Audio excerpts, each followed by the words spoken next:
എൻസൈക്ലോവിങ്സിൻ്റെ പുതിയൊരു വീഡിയോയിലേക്ക് നിങ്ങൾക്കേവർക്കും സ്വാഗതം. ഈ വീഡിയോയിലൂടെ നിങ്ങളുമായി ഷെയർ ചെയ്യുന്നത് സംസ്ഥാനത്ത് സ്വന്തമായിട്ടൊരു പാർപ്പിടം വേണമെന്ന് ആഗ്രഹിക്കുന്നവർക്ക് നിലവിൽ സുവർണ അവസരമാണ് ഇപ്പോൾ നിലവിൽ കൈവന്നിട്ടുള്ളത്.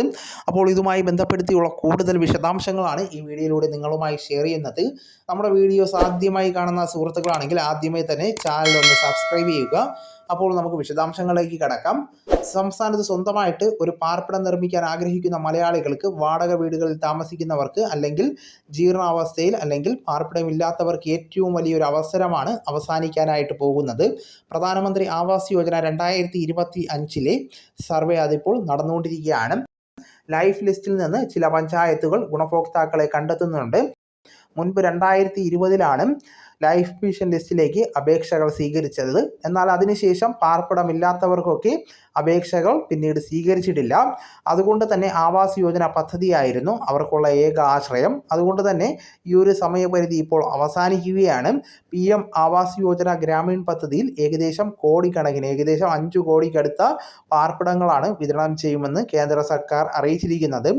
ഓരോ സംസ്ഥാനങ്ങൾക്കും നിശ്ചിത എണ്ണം പാർപ്പിടങ്ങളാണ് അനുവദിക്കുക. നമ്മുടെ സംസ്ഥാനത്ത് നിലവിലെ അറിയിപ്പുകൾ അനുസരിച്ച് 2 ലക്ഷത്തിനടുത്തുള്ള പാർപ്പിടങ്ങളായിരിക്കും അനുവദിക്കുന്നത്. ഈ 2 ലക്ഷം വീടുകളായിരിക്കും നമ്മുടെ 14 ജില്ലകളിലായിട്ട് വിതരണം നടക്കുന്നത്. അപ്പോൾ ഈ വീടുകളിലേക്ക് ലൈഫ് മിഷൻ പദ്ധതി പോലെ തന്നെയാണ് ഇവിടെയും ധനസഹായ വിതരണം നടക്കുന്നത്. പരമാവധി 4 ലക്ഷം രൂപ വരെ ധനസഹായം ലഭിക്കുന്നതാണ്. ഇവിടെ കേന്ദ്ര സർക്കാരിൻ്റെ ഈ പദ്ധതിയുടെ യൂണിറ്റ് കോസ്റ്റ് എന്ന് പറയുന്നത് 72,000 രൂപയാണ് ഫണ്ടായിട്ട് അനുവദിക്കുന്നത്. ബാക്കിയുള്ള 48,000 രൂപ നൽകുന്നത് സംസ്ഥാന സർക്കാരാണ്. എന്നാൽ ഇത് മാത്രമല്ല, പിന്നീട് തദ്ദേശ സ്ഥാപനങ്ങൾ, അതായത് നമ്മുടെ ജില്ലാ പഞ്ചായത്ത്, ബ്ലോക്ക് പഞ്ചായത്ത്, ഗ്രാമപഞ്ചായത്ത്, ഈ 3 തലങ്ങളിൽ നിന്നും നിശ്ചിത തുക വീതം ഉപയോഗിച്ച് ഒരു ഗുണഭോക്താവിന് 4.5 ലക്ഷം രൂപ വീതം ലഭിക്കുന്ന രീതിയിലാണ് ക്രമീകരിച്ചിരിക്കുന്നത്. അപ്പോൾ ഇതിലേക്കുള്ള അപേക്ഷകൾ സമർപ്പിക്കുന്നതിന് മെയ് മാസം 15-ാം തീയതി വരെ അപേക്ഷകൾ നീട്ടിയിട്ടുണ്ട്. അതായത് ഇതിനുവേണ്ടി ഒരു സർവേ നടത്തുന്നതാണ്. ആ സർവേയിലേക്ക് നമുക്ക് എല്ലാവർക്കും പങ്കെടുക്കുവാനും അപേക്ഷിക്കുവാനും സാധിക്കുന്നതാണ്. നമ്മുടെ ഗൂഗിൾ പ്ലേ സ്റ്റോറിൽ നിന്ന് 2 ആപ്ലിക്കേഷനുകൾ ഡൗൺലോഡ് ചെയ്തെടുക്കേണ്ടതായിട്ടുണ്ട്.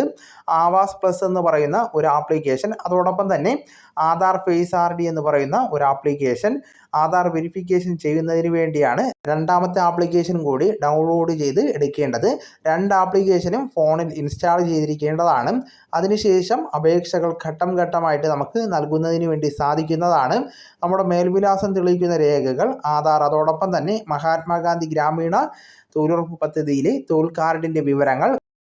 കാരണം തൊഴിലുറപ്പ് പദ്ധതി വഴിയും നമുക്കിവിടെ ധനസഹായമുണ്ട്. ഏകദേശം 90 മുതൽ 100 ദിവസത്തെ പ്രവൃത്തി ദിവസങ്ങൾ നമുക്കിവിടെ ഉൾപ്പെടുത്തി വീട് പണിയുമായി ബന്ധപ്പെടുത്തി പ്രവർത്തിക്കുവാനും അങ്ങനെ അതിൻ്റെ കൂടി വേതനം നമ്മുടെ അക്കൗണ്ടുകളിലേക്ക് സ്വീകരിക്കുന്നതിനും സാധിക്കുന്നതാണ്.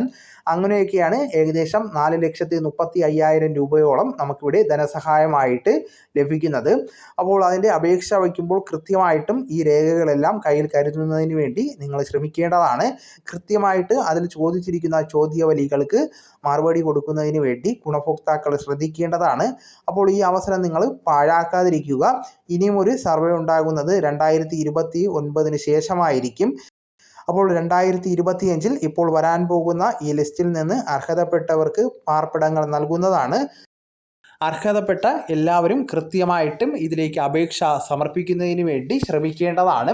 അപ്പോൾ ഈ വിവരം നിങ്ങളുടെ സുഹൃത്തുക്കളിലേക്കും മറ്റ് ഗ്രൂപ്പുകളിലേക്കും ഷെയർ ചെയ്യുക. നമുക്ക് തുടർന്നും വിജ്ഞാനപരമായിട്ടുള്ള മറ്റ് വീഡിയോസും ആനുകാലിക വിവരങ്ങളുമായിട്ട് വീണ്ടും കാണാം. അതുവരെ ഗുഡ് ബൈ.